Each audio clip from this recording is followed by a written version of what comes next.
Me llamo Silas, y la historia que voy a contarles empezó el día en que el invierno más crudo de Montana me obligó a meter en mi casa a la mujer y al hijo del hombre que, sin saberlo, me lo había arrebatado todo.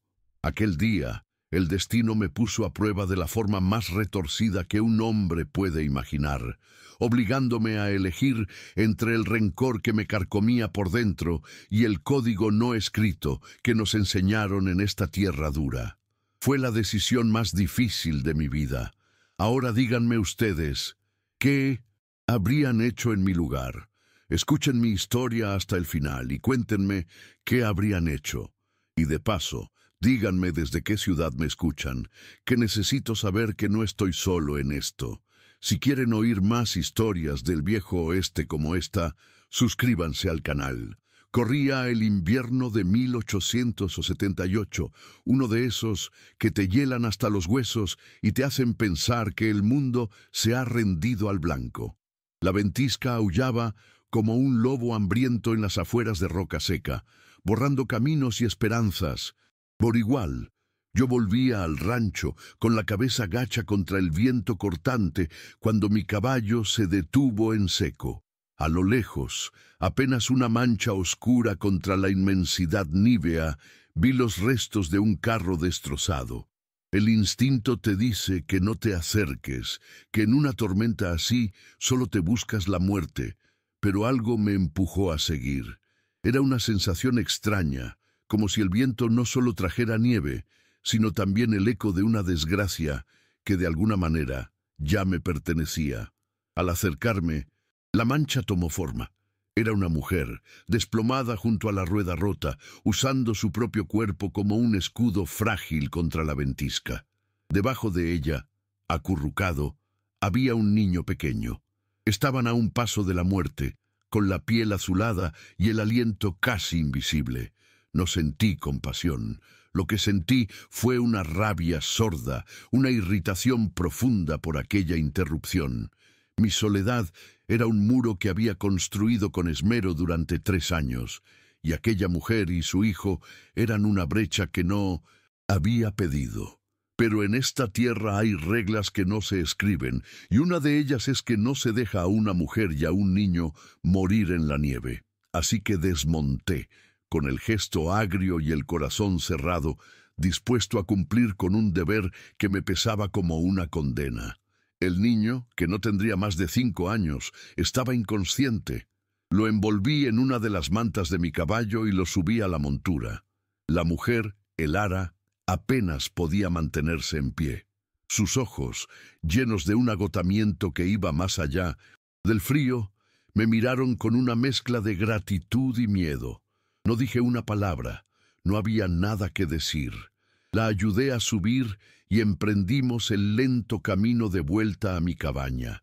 El viaje fue un silencio pesado, roto solo por el gemido del viento y el esfuerzo de mi caballo, abriéndose paso en la nieve profunda.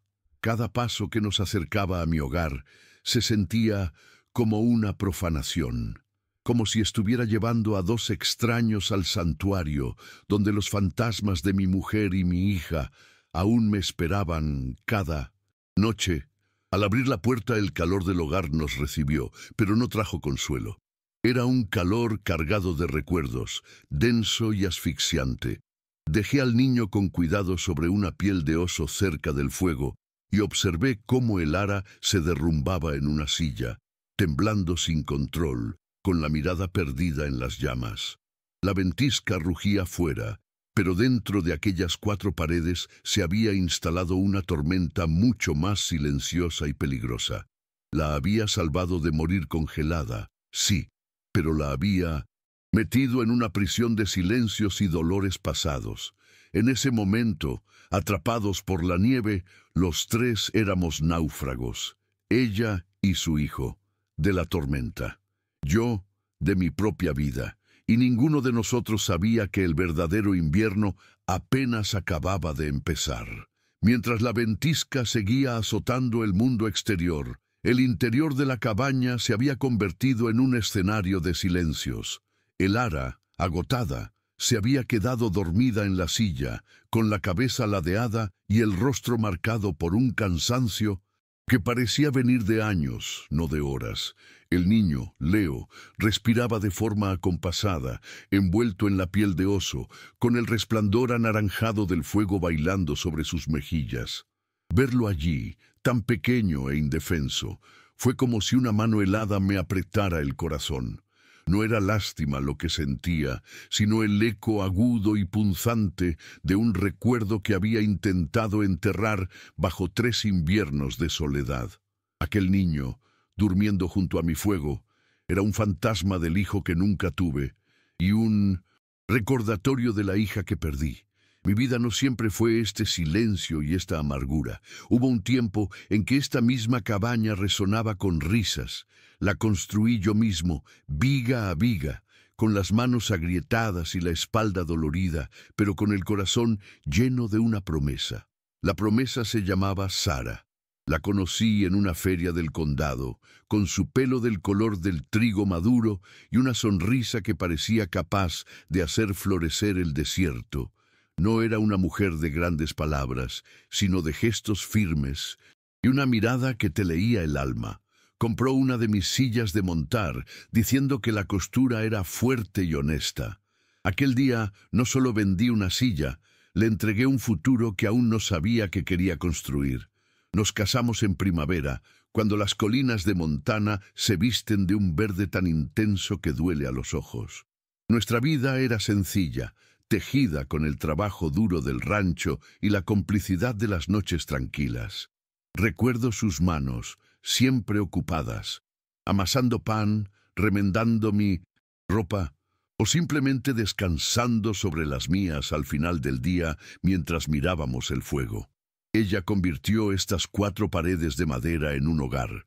Era ella quien llenaba los silencios, no con palabras inútiles, sino con una presencia que lo anclaba todo. Era el centro de mi mundo, el eje sobre el que giraba cada amanecer y cada anochecer. Con ella, el futuro era un camino claro y despejado, tan vasto y prometedor como el cielo de esta tierra. Aquel primer año, antes de que llegara nuestra hija, solíamos sentarnos en el porche durante las noches de verano escuchando el canto de los grillos. Ella me hablaba de Missouri, de su familia, de los sueños que había dejado atrás para seguirme a esta tierra salvaje.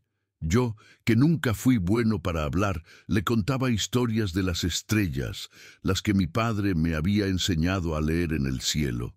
Le prometí que nuestro rancho sería el más próspero del valle, que nunca le faltaría nada. Ella se reía y me decía que ya lo tenía todo. En aquellos momentos, bajo un manto de estrellas, me sentía el hombre más afortunado que jamás había pisado la faz de la tierra. La soledad era una palabra extranjera, un concepto que no tenía cabida en nuestro mundo. Luego nació Lily. Era tan pequeña que parecía que se rompería con solo mirarla. El día que Sara me la puso en los brazos, sentí un miedo y un amor tan feroces que me dejaron sin aliento. Era una parte de mí, una parte de Sara, una nueva vida que había echado raíces en nuestra tierra. Para ella tallé la cuna. Pasé semanas en el granero lijando la madera de pino hasta que quedó suave como la seda, grabando pequeños pájaros en el cabecero. Cada viruta de madera que caía al suelo era una oración, una promesa de protección. Quería que su primer lecho en el mundo fuera una fortaleza construida por el amor de su padre.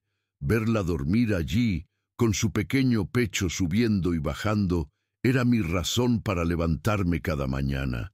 Los siguientes 4 años fueron los más plenos de mi vida. Lily creció corriendo por estos campos, con el pelo rubio como el de su madre y mis ojos curiosos. Su risa era el único sonido que importaba, un torrente de alegría que llenaba el aire y ahuyentaba cualquier sombra. Le enseñé a distinguir las huellas de los ciervos, a reconocer el canto del urogallo, a amar esta tierra como yo la amaba. Sara y yo la veíamos crecer, y sentíamos que habíamos construido algo eterno, algo que ni el viento más fiero ni el invierno más crudo podrían derribar. Éramos una familia, una palabra simple, pero que contenía todo el universo. Éramos invencibles, o eso creía yo. La desgracia llegó como llegan casi todas en esta tierra, sin avisar y sin piedad. Fue a finales de otoño, con el aire ya afilado por el frío que se avecinaba. Un comerciante ambulante, un hombre anónimo con un carro lleno de baratijas y remedios falsos, se detuvo en el rancho. Le compramos algunas cintas para el pelo de Lily y un poco de azúcar, que era un lujo. El hombre se fue, siguiendo su camino, sin saber que había dejado tras de sí una sentencia de muerte. 2 días después, Lily empezó con fiebre. Al principio pensamos que era un simple resfriado, pero la fiebre no bajaba. Luego empezó la tos, una tos seca y terrible que le robaba el aire. Era la difteria. Sara no se apartó de su lado ni un segundo. La vi luchar con la ferocidad de una loba defendiendo a su cachorro, aplicando paños fríos, preparando caldos que Lily ya no podía tragar. Yo cabalgué hasta Roca Seca como un alma en pena en busca del médico. Pero cuando llegamos, ya era tarde. Lily se fue en silencio, en su pequeña cuna, mientras la primera nevada del año empezaba a caer fuera. Se fue con la misma quietud con la que había llegado al mundo. Aquella noche, el silencio volvió a la cabaña, pero esta vez era un silencio distinto, un silencio denso y pesado, un sudario que lo cubría todo. Sara no lo superó, no lloró, no gritó, simplemente se apagó. El color abandonó sus mejillas, el brillo se fue de sus ojos. Siguió moviéndose por la casa, cumpliendo con las tareas diarias, como una autómata, pero su espíritu se había ido con nuestra hija. Una semana después, ella también empezó a toser. No luchó. Creo que, en el fondo, deseaba reunirse con Lily. La enterré junto a su hija, en la pequeña colina que domina el valle, bajo el pino solitario donde le había pedido que se casara conmigo. Aquel día no solo enterré a mi familia, me enterré a mí mismo junto a ellas. Después de aquello, el rancho se convirtió en mi celda. El trabajo era mi única forma de no volverme loco. Trabajaba desde antes del amanecer hasta mucho después del anochecer, buscando un agotamiento físico que acallara el estruendo de mi cabeza. Evitaba a la gente de Roca Seca.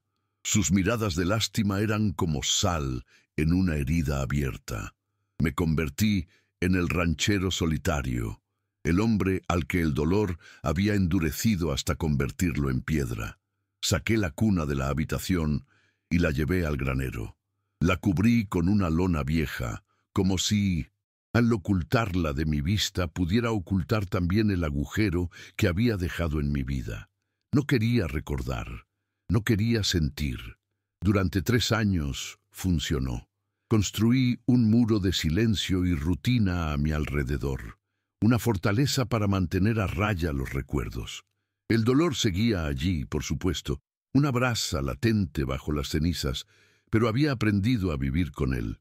Había aceptado mi destino, morir solo en la misma tierra que me lo había dado y quitado todo. La soledad ya no era una condena, sino un refugio, un lugar seguro donde nadie más podía entrar y donde nadie más podía morir. Me había convencido de que era lo único que merecía, una penitencia por no haber sido capaz de proteger a los míos. Y entonces, en medio de la peor ventisca en años, aparecieron ellos, una mujer y un niño, medio muertos de frío, traídos a mi puerta por un código de honor que ni siquiera sabía que aún conservaba. La presencia de Elara era una intrusión, una alteración del orden que tanto me había costado establecer. Pero era la presencia del niño, de Leo, lo que realmente me desarmaba. Verlo dormir junto al fuego, en el mismo lugar donde Lily solía jugar con sus muñecas de trapo, era una tortura. Cada uno de sus suspiros mientras dormía Era un eco de la respiración que yo había dejado de oír hacía tanto tiempo. Mientras los observaba, un pensamiento terrible y retorcido se abrió paso en mi mente. Aquella mujer y aquel niño no eran solo extraños, eran un espejo, un reflejo cruel de la vida que me fue arrebatada. El ara, con su resistencia silenciosa, me recordaba a la fortaleza de Sara. Y Leo era la imagen de la inocencia que yo había visto extinguirse. No los había invitado a mi casa, pero el destino, en su infinita ironía, los había puesto en mi camino. Eran una prueba, aunque en ese momento no sabía de qué. Solo sabía que su presencia había reabierto la herida, y no estaba seguro de tener la fuerza para volver a cerrarla. Me levanté sin hacer ruido y añadí un tronco más al fuego. Las llamas crepitaron, arrojando sombras danzantes sobre las paredes. La sombra de Elara, acurrucada en la silla, y la del pequeño bulto que era su hijo, y mi propia sombra, alta y solitaria, proyectada contra la pared como un guardián o un carcelero. Me di cuenta de que la ventisca de fuera no era nada comparada con la que se estaba desatando dentro de mí. El pasado, que creía haber enterrado bajo metros de nieve y silencio, estaba volviendo a la superficie, arrastrado por la llegada de estos dos náufragos. Me acerqué a la ventana y miré hacia la oscuridad blanca. No se veía nada más allá de unos pocos metros.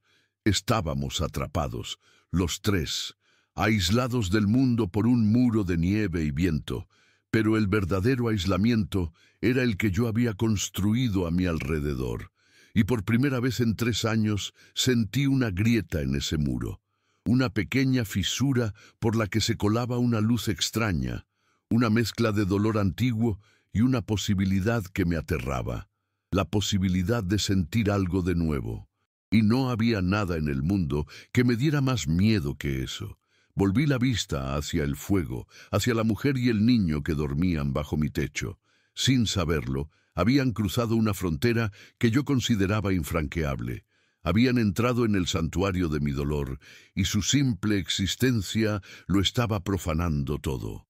Me sentí invadido, expuesto. El hombre que fui, el marido y el padre, se removía en su tumba, despertado por el sonido de una respiración infantil. Y el hombre que era ahora, el ermitaño de roca seca, solo quería que desaparecieran, que la nieve se los tragara y me devolviera a mi bendita y miserable soledad. Pero ya era tarde. La puerta se había abierto y el pasado había entrado con ellos. La nieve empezó a derretirse con una lentitud exasperante, como si la tierra se resistiera a despertar de su letargo blanco. Con cada gota de agua que caía del tejado, la tensión dentro de la cabaña crecía. El peligro inmediato de la ventisca había desaparecido, pero en su lugar quedó una quietud incómoda, un silencio cargado de preguntas no formuladas. Ya no éramos 3 náufragos unidos por la supervivencia, sino un hombre y 2 extraños atrapados en una convivencia que ninguno había elegido. El ara se movía por mi espacio con un cuidado casi reverencial, como si temiera dejar una huella permanente en un lugar que no le pertenecía.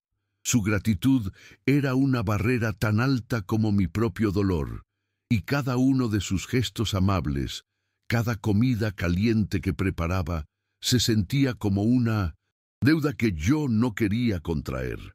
Mi rutina, que había sido el ancla de mi cordura durante 3 años, se vio completamente alterada. Intentaba aferrarme a ella, saliendo a reparar las cercas dañadas por el peso de la nieve o a revisar el ganado, buscando en el frío cortante y el trabajo físico una excusa para alejarme de la cabaña. Pero el regreso era inevitable. Al abrir la puerta, me encontraba con el olor a pan recién hecho, un aroma que no había llenado mi hogar desde que Sara vivía. Y allí estaba Leo, sentado en el suelo, jugando con el pajarito de madera que le había tallado en un momento de debilidad. Verlo era como mirar un reflejo distorsionado de un pasado que dolía demasiado. Me obligaba a mí mismo a mantener la distancia, a responder con monosílabos, a construir un muro de frialdad para que no olvidaran que su estancia allí era temporal, una simple tregua con el invierno. El ara, por su parte, luchaba su propia batalla silenciosa. Podía ver en sus ojos el orgullo herido, la humillación de depender de un extraño. Nunca pedía nada. Remendaba su propia ropa y la de su hijo con hilos que sacaba de dobladillos viejos. Lavaba los platos con una minuciosidad casi febril, como si intentara pagar su alojamiento con trabajo. Una tarde la encontré mirando por la ventana, con la vista perdida en las montañas lejanas. Había una determinación en su postura, una fuerza que no tenía nada que ver con la mujer frágil que había rescatado de la nieve. No estaba esperando a ser salvada, estaba esperando su oportunidad para seguir adelante. Esa fortaleza silenciosa me irritaba y, para mi espanto, también me infundía un respeto que no quería sentir. Cuando los caminos a Roca Seca por fin se despejaron lo suficiente como para arriesgarse a un viaje, la atmósfera se volvió aún más pesada. Necesitábamos provisiones, y la idea de presentarme en el pueblo con una mujer y un niño a cuestas me revolvía el estómago. Sabía lo que pensarían. En un lugar tan pequeño, donde la vida de cada uno es de dominio público, mi aislamiento autoimpuesto ya era motivo de habladurías. Aparecer con una viuda joven sería como echar leña a un fuego que llevaba tiempo esperando una excusa para arder. Intenté posponerlo, inventando tareas urgentes en el rancho, pero la despensa estaba casi vacía. El ara, dándose cuenta de mi reticencia, se ofreció a quedarse en la cabaña, pero yo sabía que dejarla sola no era una opción. El viaje era inevitable, y con él, el juicio. Nuestra llegada a Roca Seca fue exactamente como la había temido. Al detener el carro frente al almacén general, un silencio denso cayó sobre la calle principal. Las conversaciones se detuvieron. Las cortinas de las ventanas se movieron discretamente. Vi las miradas, primero de sorpresa, luego de curiosidad y finalmente de juicio. Las mujeres se agrupaban en pequeños corrillos, susurrando detrás de sus manos. Los hombres me observaban con una mezcla de lástima y desaprobación. Nadie dijo una palabra directamente, pero el mensaje era claro. Había roto mi exilio y lo había hecho de la forma más escandalosa posible. El ara, sentada a mi lado en el carro, mantuvo la cabeza alta, pero pude ver cómo sus nudillos se ponían blancos al apretar el chal que la cubría. Estaba expuesta, y era por mi culpa. Dentro del almacén, el señor Henderson, que me conocía desde que era un niño, me atendió con una formalidad gélida que nunca antes había usado conmigo. Evitaba mirarme a los ojos, y cuando el ara le pidió un poco de hilo de coser, su tono fue cortante, casi grosero. Fue una tortura. Cada artículo que compraba, cada saco de harina que cargaba, se sentía como una confesión pública. El aire estaba tan cargado de condena que apenas podía respirar. Salimos de allí lo más rápido que pudimos, sin detenernos a hablar con nadie. Durante el viaje de vuelta, ninguno de los dos dijo una palabra. El silencio en el carro era ahora un abismo, y el juicio del pueblo se había sentado entre nosotros, un pasajero invisible y pesado que había vuelto al rancho con nosotros. Los días que siguieron estuvieron marcados por esa visita. La tensión externa se había filtrado en nuestro refugio, envenenando el aire. Empezamos a evitarnos. Yo pasaba más tiempo en el granero, ocupándome de tareas que no necesitaban atención, solo para no estar en la cabaña. Ella se encerraba en sí misma. Sus conversaciones con Leo eran apenas susurros. Los pequeños gestos de conexión que habían empezado a surgir, como los guantes reparados o el pájaro de madera, parecían ahora recuerdos de otra vida. Una noche, al entrar para cenar, la encontré escribiendo en un pequeño cuaderno a la luz de una vela. Al sentir mi presencia, lo cerró de golpe, como si la hubiera sorprendido cometiendo un crimen. Era el cuaderno de contabilidad de su marido, lo supe más tarde, pero en ese momento solo vi secretismo y desconfianza. Una tarde, mientras afilaba unas herramientas en el porche, Leo salió corriendo de la cabaña, persiguiendo una mariposa con cintos en la misma risa despreocupada y cristalina que solía tener mi Lily. Por un instante, el tiempo se detuvo. El corazón se me encogió en el pecho con una fuerza tan brutal que me quedé sin aire. No era Leo a quien veía, era a mi hija, corriendo por ese mismo trozo de tierra con su pelo rubio ondeando al sol. El dolor fue tan agudo, tan inesperado, que me levanté de golpe, tirando las herramientas al suelo con un estruendo metálico. ¡Entra!, le grité al niño, con una voz ronca y desconocida que no reconocí como mía. El pequeño se quedó paralizado, con los ojos llenos de miedo y lágrimas, antes de correr de vuelta a los brazos de su madre. Elara apareció en la puerta, con el rostro pálido y los ojos encendidos de una furia protectora. No dijo nada, simplemente me miró, y en esa mirada lo vi todo. La acusación, la decepción, la confirmación de que yo era el hombre frío y cruel que ella había temido desde el principio. Yo no pude sostenerle la mirada. Me di la vuelta y me adentré en el campo, caminando sin rumbo, con el eco de la risa de mi hija y el llanto asustado de Leo resonando en mi cabeza. Aquel día, el muro que había construido a mi alrededor volvió a levantarse, más alto y más grueso que nunca. Había dejado que una grieta se abriera, y el dolor que se había colado por ella era insoportable. Tenía que echarlos, por mi propio bien, por la memoria de mi familia. Pero antes de que pudiera hacerlo, el mundo exterior volvió a llamar a nuestra puerta. Esta vez, en la forma del sheriff Miller.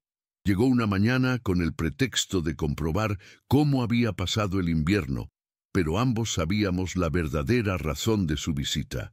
Se sentó a la mesa de mi cocina, aceptando una taza de café que Elara le sirvió con manos temblorosas, y fue directo al grano.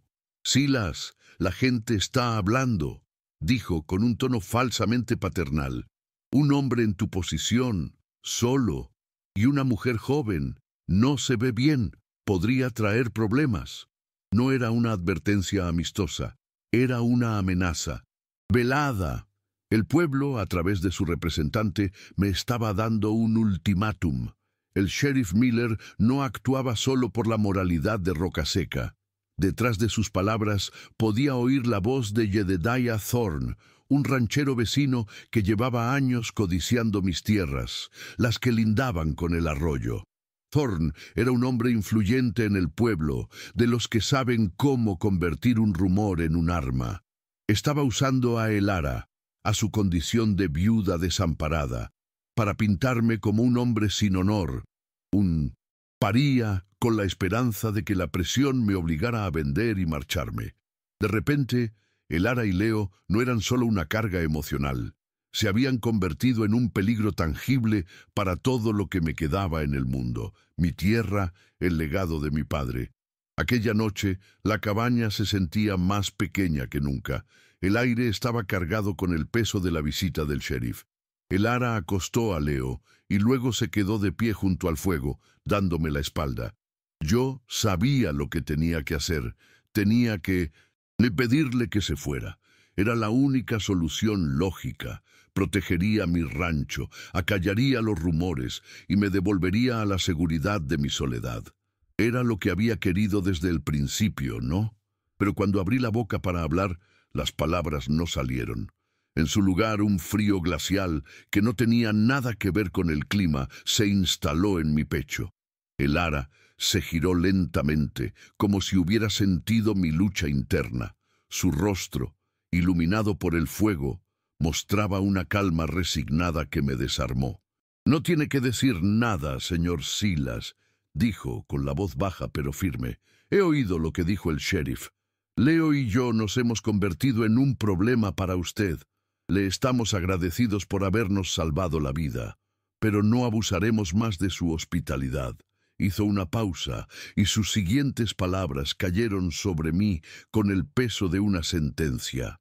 En cuanto amanezca y pueda recoger nuestras pocas cosas, nos marcharemos. Su dignidad era impecable. No había rastro de súplica en su voz, solo la aceptación de un destino que siempre había sabido que era inevitable. Mientras ella hablaba, yo permanecía inmóvil, paralizado. El alivio que esperaba sentir no llegó. En su lugar, sentí pánico, un pánico sordo y profundo que me agarró por las entrañas. La imagen de ella y Leo, solos de nuevo en el camino, enfrentándose a un mundo que ya los había juzgado y condenado, se superpuso a la imagen de las dos cruces de madera en la colina. El destino, o lo que fuera, me estaba poniendo a prueba de nuevo. Me estaba ofreciendo la oportunidad de cometer el mismo error 2 veces, quedarme de brazos cruzados mientras la desgracia se llevaba a alguien a quien, de alguna manera, tenía el deber de proteger. La idea de volver al silencio, a la soledad que tanto había anhelado, de repente se sentía como una condena a muerte. Aquel silencio ya no era un refugio, era una tumba. Elara y Leo, con su simple y complicada presencia, habían traído vida a este mausoleo.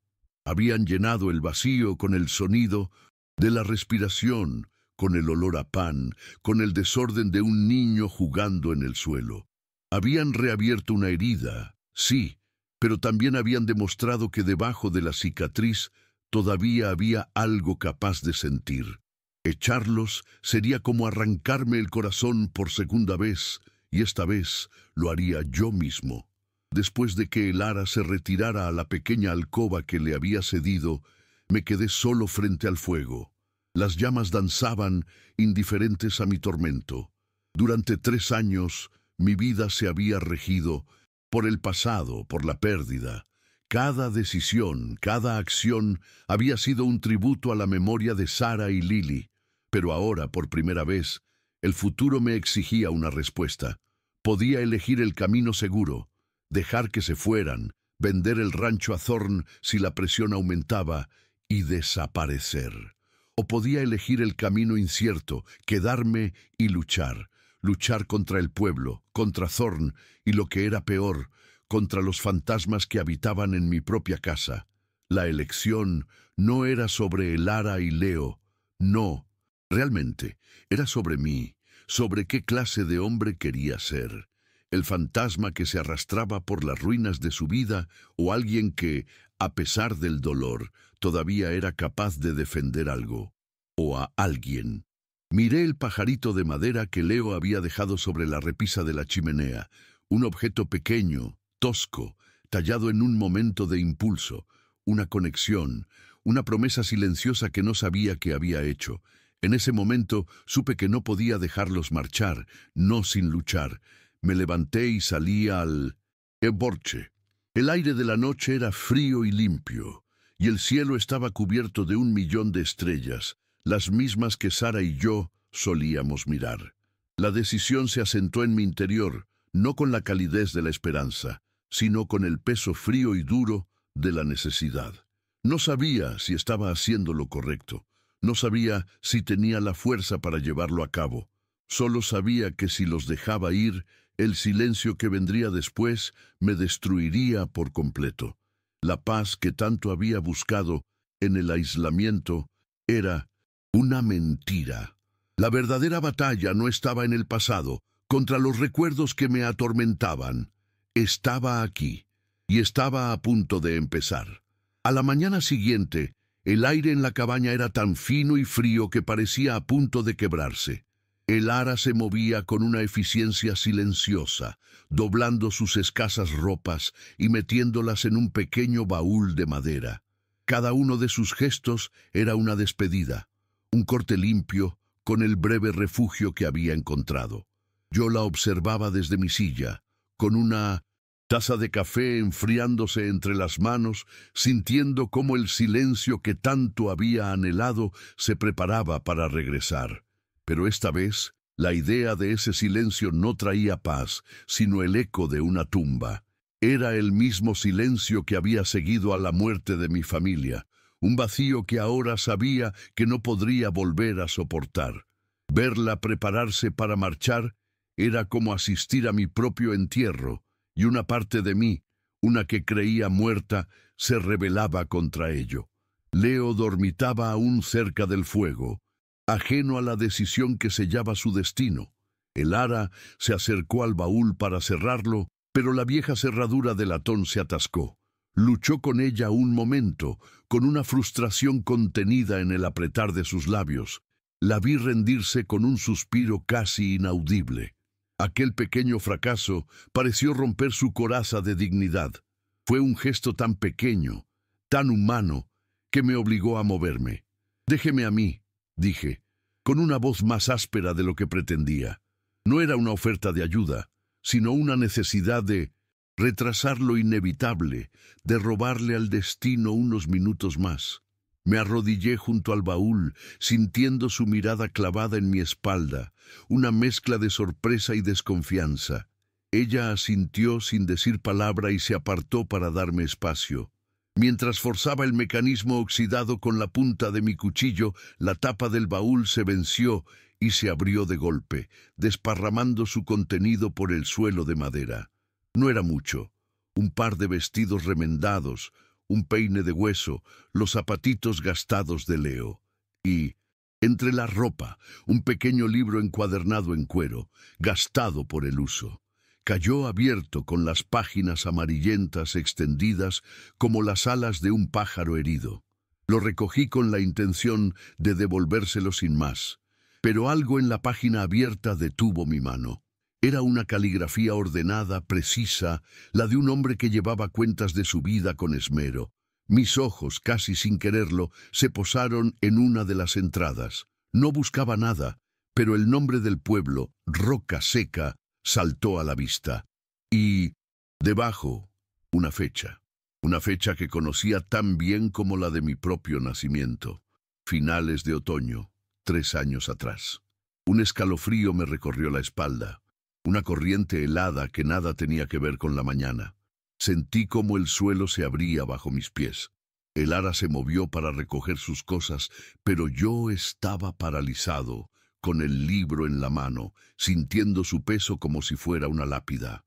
El pasado, que creía enterrado en la colina, acababa de llamar a mi puerta de la forma más cruel e inesperada. Con el corazón martilleándome en el pecho, pasé la página. Allí estaba, escrito con una tinta que el tiempo había vuelto marrón: Rancho Silas. Y debajo, una lista de artículos vendidos: 2 varas de cinta para el pelo, azul, una bolsa de azúcar. La memoria me golpeó con la fuerza de un puñetazo en el estómago. Me vi a mí mismo aquel día, sonriendo mientras le entregaba a Sara las cintas para Lily. Vi la alegría en los ojos de mi hija al ver el lazo azul en su pelo rubio. El hombre que había escrito aquellas líneas, el marido de Elara, era el comerciante ambulante, el portador, el principio del fin de mi mundo. Todo el aire pareció abandonar la cabaña, y el único sonido que podía oír era el rugido de la sangre en mis oídos. El libro temblaba en mis manos. Cada letra, cada número era un clavo en el ataúd de mi felicidad. La rabia subió por mi garganta, un veneno caliente y amargo, una rabia pura, ciega, dirigida al fantasma de un hombre muerto y por extensión a la mujer que estaba a mi lado, ajena a la tormenta que se desataba dentro de mí. Por un instante salvaje, quise arrojarle el libro a la cara, gritarle la verdad, hacerla partícipe del infierno en el que yo vivía desde hacía 3 años. Quería que su dolor fuera tan grande como el mío. Quería que supiera que el sueño que ella guardaba en aquel libro era la pesadilla que había destruido el mío. Era una tentación oscura, la promesa de un alivio violento y fugaz. Levanté la vista y la miré. Estaba arrodillada, recogiendo con cuidado los zapatitos de su hijo, con el rostro ensombrecido por la preocupación de su futuro incierto. No había maldad en ella, no había culpa, solo la misma lucha por la supervivencia que había marcado mi propia vida. Y en ese momento vi la verdad con una claridad terrible. Ella era tan víctima como yo. Su marido, muerto de fiebres poco después, también lo había sido. Éramos dos barcos naufragados por la misma tormenta invisible, y el destino, en su ironía más macabra, nos había hecho chocar en esta orilla solitaria. Culparla a ella sería como culpar a la nieve por ser fría o al viento por aullar. La imagen de Sara apareció en mi mente, tan nítida como si estuviera en la habitación. Recordé su calma, su forma de enfrentarse a la dureza de esta tierra sin perder nunca la compasión. El rencor solo envenena al que lo guarda, Silas, me había dicho una vez, después de una disputa con un vecino. Sus palabras resonaron en el silencio de mi alma. Destruir. A el ara con la verdad no me devolvería a mi familia. Solo me convertiría en el monstruo que el dolor amenazaba con forjar. Me convertiría en un hombre que mi Sara no reconocería. Y esa era una traición que no estaba dispuesto a cometer. Cerré el libro con una suavidad que me sorprendió a mí mismo. El temblor de mis manos había cesado. En su lugar, sentí una calma extraña, la calma que sigue al ojo del huracán. Acababa de tomar una decisión, la más importante desde el día en que enterré a mi mujer y a mi hija. Este secreto moriría conmigo, lo cargaría yo solo, como una penitencia más. Protegerla de esta verdad se convirtió en un deber, un ancla en medio de mi propio caos. Era una forma retorcida de honrar a mi familia, eligiendo la piedad en lugar de la venganza. Era lo único que me quedaba por hacer que tuviera algo de sentido. Me levanté y le tendí el libro. Ella lo tomó, sus dedos rozando los míos por un instante. Me miró a los ojos, buscando una explicación a mi repentino silencio. Mi rostro debía de ser una máscara impenetrable, pero algo en mi mirada debió de cambiar, porque la suya se suavizó, perdiendo parte de su tensión. Llevaba bien las cuentas, dije. Mi voz sonó extrañamente lejana, pero firme. Eran las únicas palabras que pude encontrar, una frase simple para cubrir un abismo de verdades no dichas.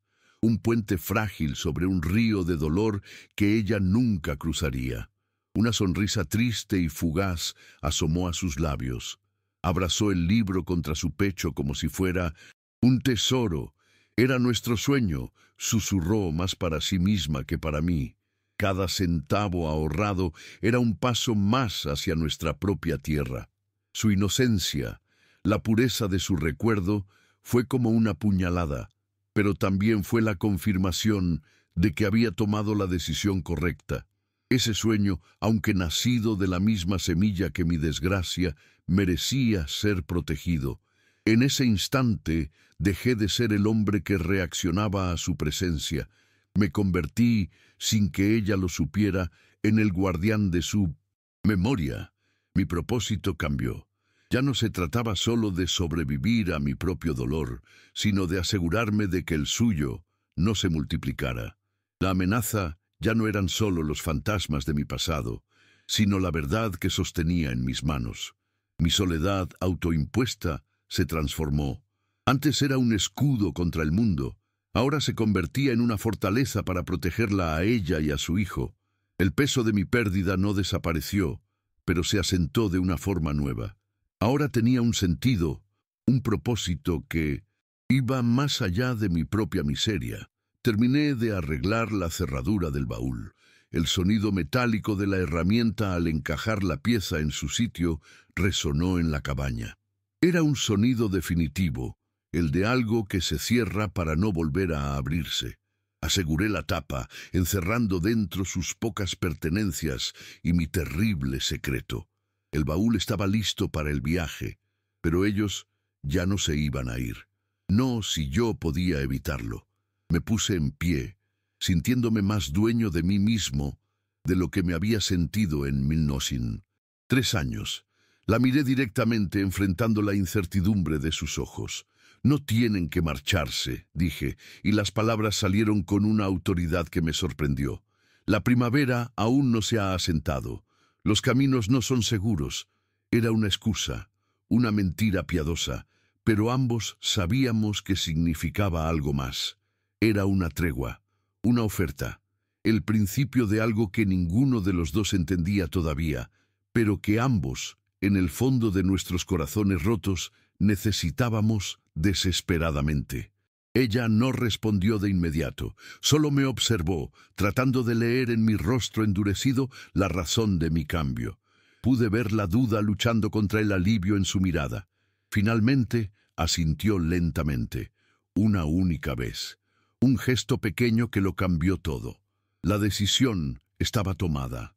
Nos quedaríamos juntos y enfrentaríamos lo que viniera, fuera el juicio del pueblo, la codicia de Thorn o los fantasmas que aún acechaban en las sombras de aquella cabaña.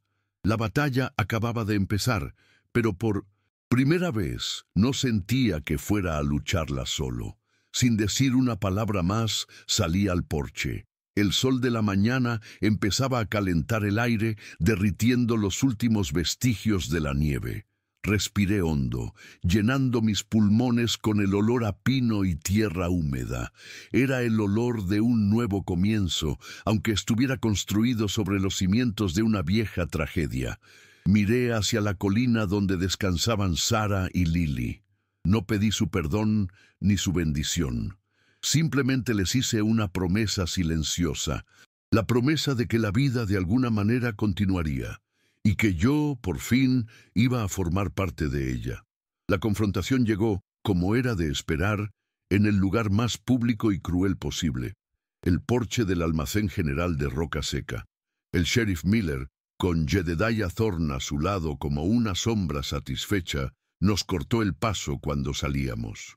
Sus palabras fueron pocas, pero cada una era una piedra lanzada contra el ara, acusándola sin decirlo de ser una carga y una deshonra. La vi encogerse, no por miedo, sino por el peso de la humillación pública, preparada para aceptar su destino con la cabeza alta. Y en ese instante, algo dentro de mí, algo que llevaba 3 años muerto y enterrado, se puso en pie. Di un paso adelante, interponiéndome entre ellos y ella. No levanté la voz, no había necesidad. Miré al sheriff a los ojos, y luego a cada uno de los curiosos que nos rodeaban, y dejé que mi silencio hablara primero. Luego, con una calma que heló el aire de la mañana, pronuncié las palabras que sellaron mi destino y el de ellos. «Ella se queda», dije, y mi voz sonó como el crujido de una vieja viga que se niega a romperse. Está bajo mi protección. No fue una amenaza ni una súplica. Fue una declaración de hechos, tan inamovible como las montañas que nos rodeaban. El viaje de vuelta al rancho se hizo en un silencio que ya no era de extrañeza o dolor, sino de asombro y expectación. El ara no me miraba. Mantenía la vista fija en el camino, pero sentía su quietud a mi lado, una quietud cargada de preguntas que no se atrevía a formular. Yo tampoco tenía respuestas que darle.